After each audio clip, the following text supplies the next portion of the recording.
Tus aportes, opiniones y sugerencias pueden llegar por varias vías. A nuestro muro de Facebook, Más Vale Bueno Conocido, o por correo electrónico a másvaleradio@gmail.com.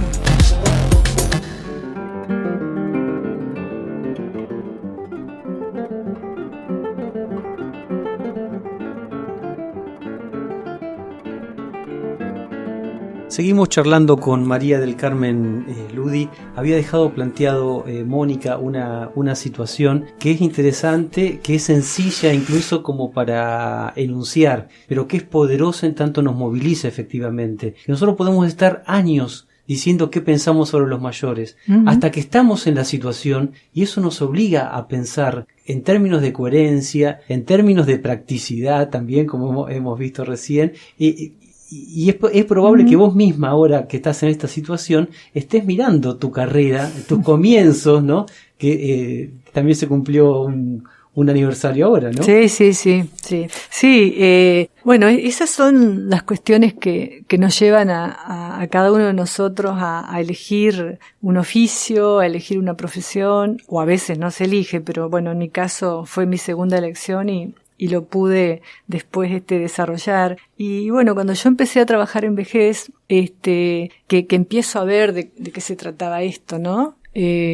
Apareció esta posibilidad en María Grande, que ya había un hogar de ancianos pensado desde el municipio, que estaba el proyecto armado y estaba la construcción a 1 metro de altura. Y bueno, yo había ido al municipio a trabajar por otro tema, que era un plan de erradicación de ranchos. En María Grande en ese momento había más de 250 ranchos que bueno, generamos un plan de vivienda que duró 3 años, pero bueno, terminó con una gran fogata y demás de todos esos ranchos, que hoy parece, nosotros lo contamos y decimos, ¿había ranchos en María Grande? Te pregunta la gente, y sí, paja, barro, palo, bueno. Y empezamos a trabajar con un grupo de viejos que quería armar el centro de jubilados y también decidimos terminar con el hogar. Y yo lo hacía, bueno, porque por supuesto era el compromiso que había asumido, me puse a leer, a indagar, a consultar, por supuesto, a personas que estaban trabajando el tema, pero lo hacía con cierta resistencia. Y, por ejemplo, también en el 87, o sea, al año siguiente de haberme recibido y empezar la docencia,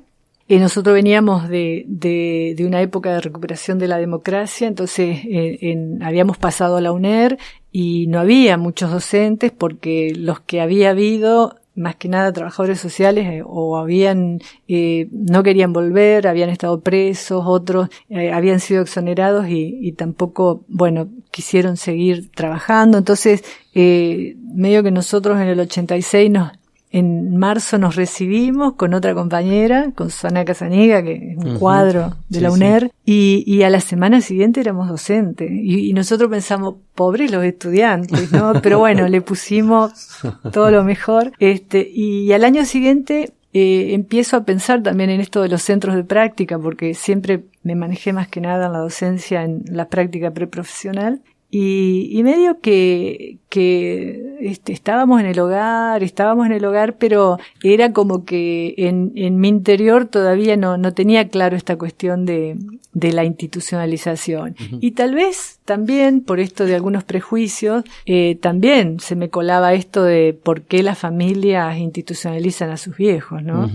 Bueno, pero después con el andar del tiempo, cuando uno ya, bueno, va indagando, estudiando, leyendo, intercambiando y demás, bueno, entonces ahí empieza a comprender de otro modo esta situación de las manera familias. Que influyó el contexto, el azar, diría Serrat, ¿no?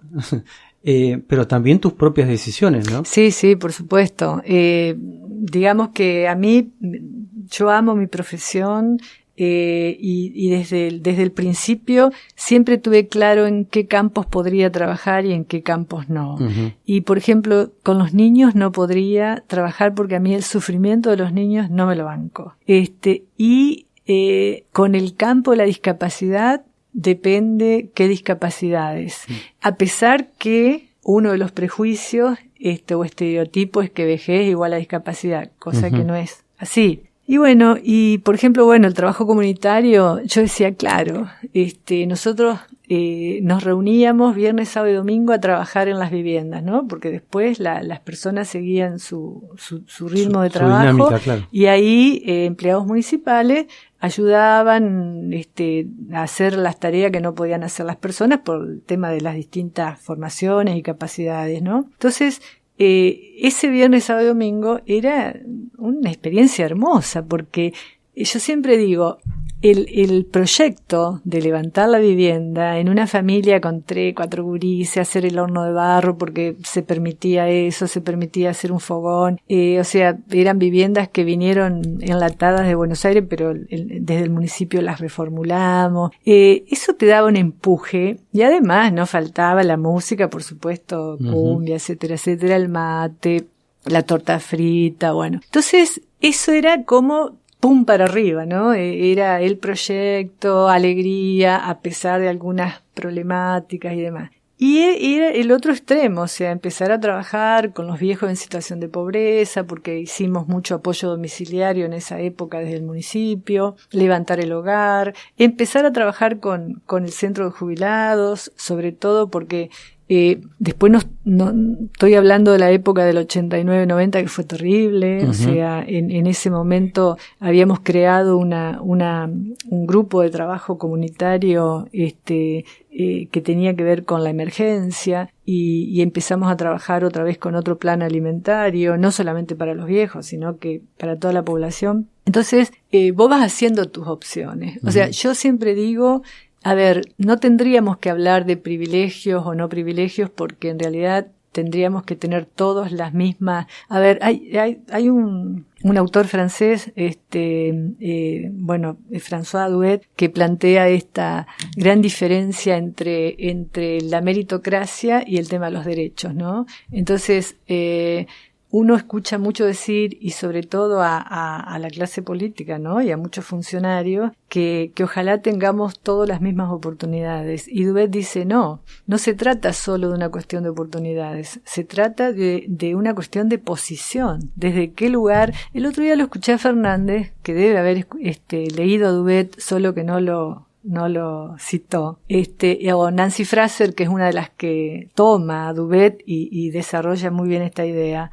Y la verdad que tendría que ser esto, ¿no? O sea, esta posibilidad que tengamos todo de elegir, de optar de qué queremos vivir, cómo queremos construir nuestra vida. Pero el lugar de posición del que uno parte, por eso yo no podría nunca votar a Macri, ni ser macrista, ni ser del PRO, y discúlpenme que me exprese así libremente, pero porque yo no creo en la meritocracia, o sea, y sobre todo de trabajo social, nosotros sostenemos esta cuestión de los derechos, pero desde los derechos de partir de la misma posición, no de tener solamente las mismas oportunidades. Entonces, bueno, yo como vivimos en un mundo tan desigual y cada vez más desigual, donde las brechas son cada vez más grandes, uno termina sintiéndose privilegiada. Siempre me acuerdo en un mundial de trabajo social, en un congreso en Santiago de Chile, estaba De la Cortina, que es una de las grandes filósofas españolas que trabaja la cuestión ética, ¿no? Y Susana Casaniga estaba coordinando el panel y Susana dice, porque viste que son esas cosas que te surgen, dice, bueno, yo tengo es un lujo para mí, tengo el privilegio de presentar a De la Cortina, y ella es así bien tajante en su discurso, pero a mí me apasiona leerla, escucharla. Entonces dice, perdón, Susana, le dice, no, ni un privilegio, ni un lujo. Todos tenemos derecho a escucharnos, bueno, entonces a partir de ahí, bueno, pero igualmente en este mundo uno se siente un privilegiado de haber hecho lo que quiso hacer, ¿no? María del Carmen, elegiste Desembarco. Sí. Para cerrar el tercer bloque. Sí. Este tema nosotros lo trabajamos, hay dos temas que nosotros trabajamos mucho con los estudiantes cuando empieza el inicio de la práctica preprofesional, porque tiene un mensaje contundente. Uno es Desembarco, de León Gieco, y el otro es Latinoamérica, de Calle 13. En un momento decía nuestra querida compañera Griselda Anzola, que murió no hace tanto, otro cuadro de nuestra facultad, Griselda decía, no, otra vez vamos a poner Latinoamérica, o sea, porque siempre disparábamos con un video y después dábamos lugar a era el primer taller de inauguración del año, bueno, y siempre caíamos en lo mismo, o sea, ese video de Calle 13, además de las imágenes, es contundente el discurso.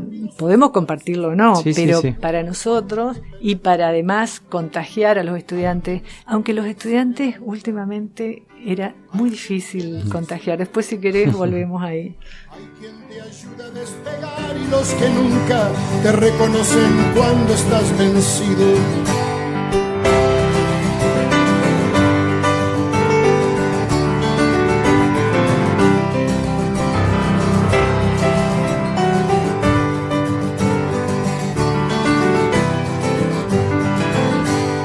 ¿Cuántos hay que piensan que es tarde para todo? ¿Y cuántos claman siempre adelante? ¿Cuántos los que ven la piedra en el camino? ¿Y cuántos los que nunca miran nada? La alegría con la fuerza se alimenta y no hay muros ni rejas que la frenen. Hay quienes desembarcan ardiendo con un grito, sin barcos y sin armas por la vida. Hay alguien que bendiga esta hermosa comunión de los que pensamos parecido. Somos los menos, nunca fuimos los primeros, no matamos ni morimos por ganar, más bien estamos vivos por andar, esperando una piel nueva de este sol. No pretendemos ver el cambio, solo haber dejado algo por el camino andado que pasó.